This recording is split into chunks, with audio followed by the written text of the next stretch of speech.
Welcome friends, welcome to study express learning made easy. आज का the Hindu 8 जुलाई।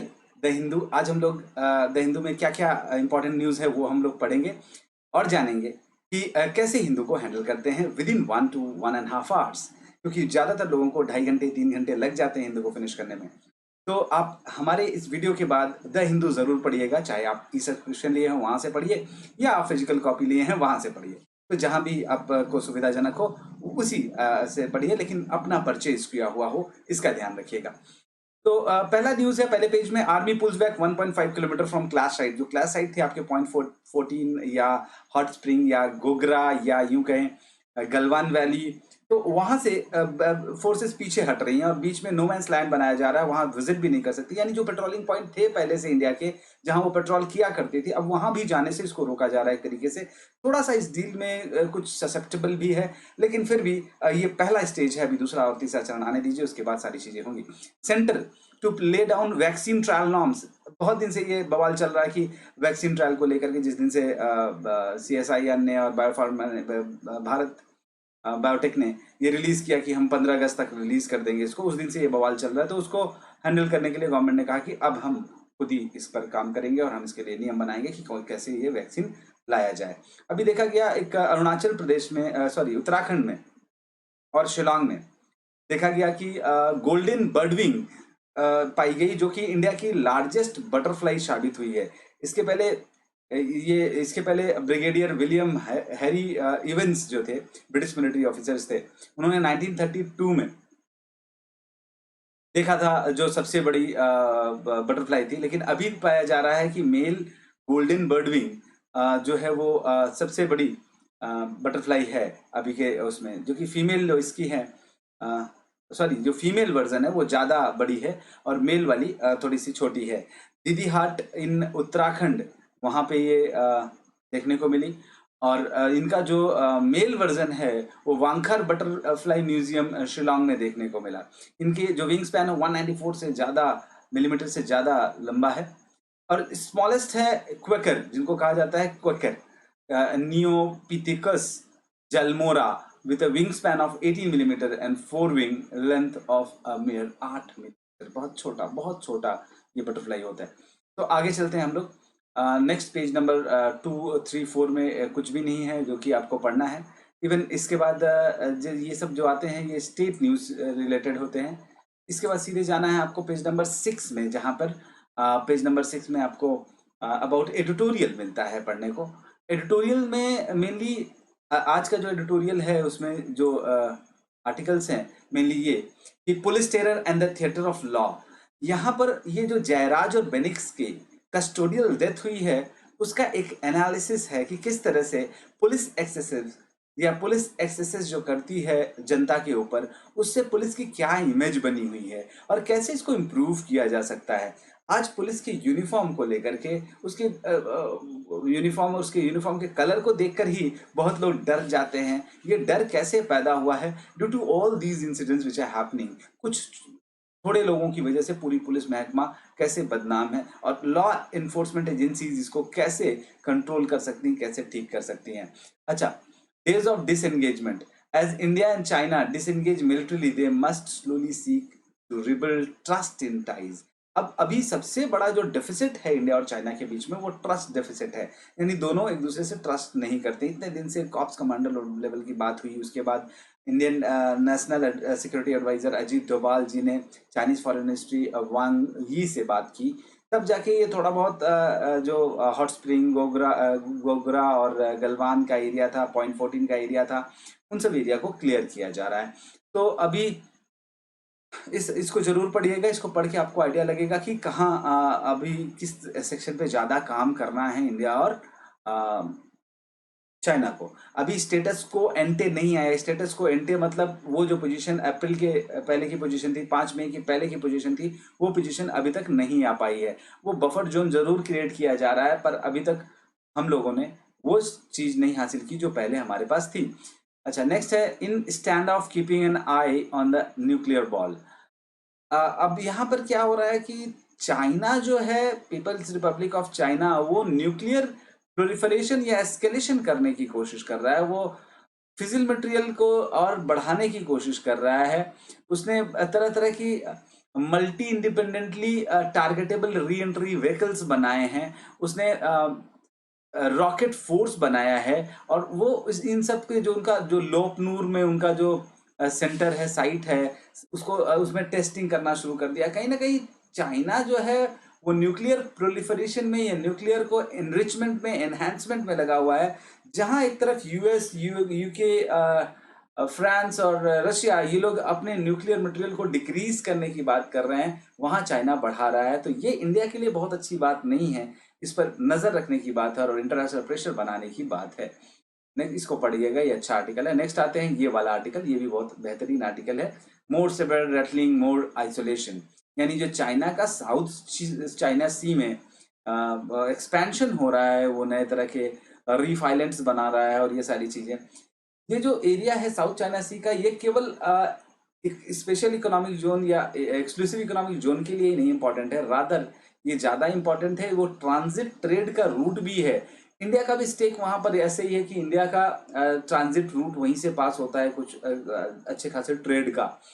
इसके अलावा चाइना का जो क्लेम है 9 डॉटेड लाइन से लेकर के उधर का, तो बाकी सारे कंट्रीज कंटेस्ट कर रहे हैं कि नहीं, जो अनक्लॉज के अंडर में हमारा जो EEZ है उसको रेस्पेक्ट किया जाए। खास करके आसियान नेशंस जो हैं, आसियान नेशंस कौन कौन है, कितने नेशंस हैं, इसको जरा आप मैप पे देख लीजिएगा।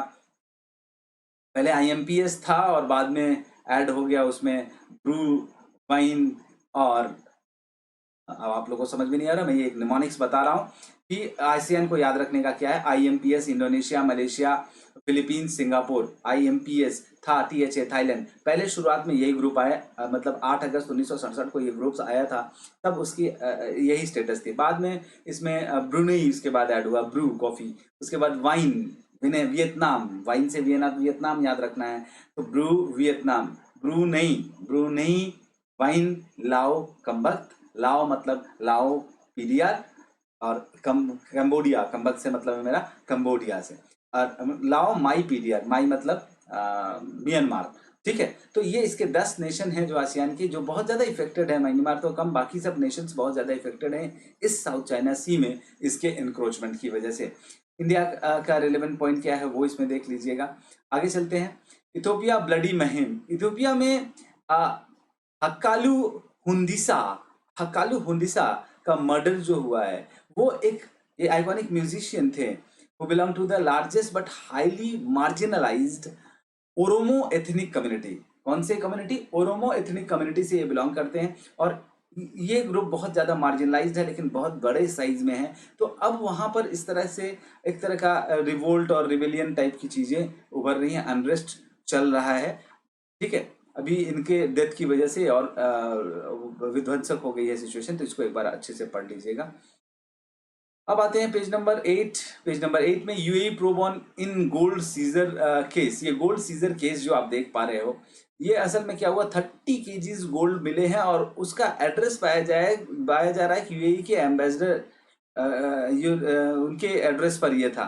ठीक है, तो ये बड़ा एक वो है, स्मगलिंग रैकेट देखा गया है गोल्ड का। इसके बाद आते हैं पेज नंबर 9 में। पेज नंबर 9 में यूएस, ये बहुत इंपॉर्टेंट आर्टिकल है, इसको जरूर पढ़िएगा। यूपीएससी वाले तो इसको छोड़िएगा मत। US stance on CAATSA unchanged. अभी क्या हुआ कि रशिया से हमने 3800 करोड़ की जो डील करी है लगभग, वो उस डील से अमेरिका को प्रॉब्लम हुई, क्योंकि S-400 के केस में हमने देखा था कि काटसा को कैसे वील्ड किया था यूएस ने हमें डराने के लिए।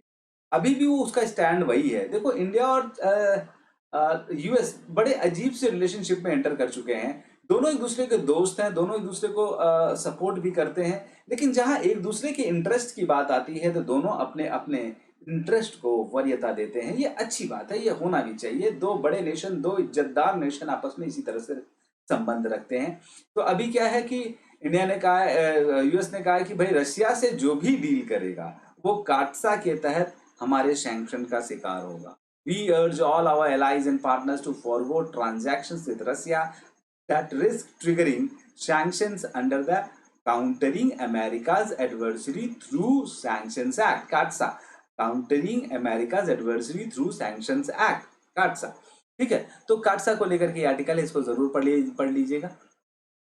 अब आते हैं Oxford vaccine at least 6 month away, यानी ऑक्सफोर्ड की वैक्सीन को अभी ट्रायल करते करते 6 महीना लगेगा। ठीक है। SC to hear on July 15 plea on Maratha quota. Maratha का कोटा जो इशू उभरा था कुछ दिन पहले, उस पर अब सुप्रीम कोर्ट में बात चली गई है। सुप्रीम कोर्ट ने जुलाई 15 को उसको सुनवाई उसकी रखी है, जो कि बॉम्बे हाई कोर्ट के डिसीजंस को अपहोल्ड करने की बात हो रही है। State law providing reservation to Maratha, तो मराठा को रिजर्वेशन दिया गया, जिसका बहुत लोगों ने अपील फाइल किया है कि नहीं, इसका अपोज होना चाहिए। ऐसे किसी एक वर्ग को आप अचानक से कोटा नहीं दे सकते हैं, apart from all those reservations which is already existing due to our constitutional constraints.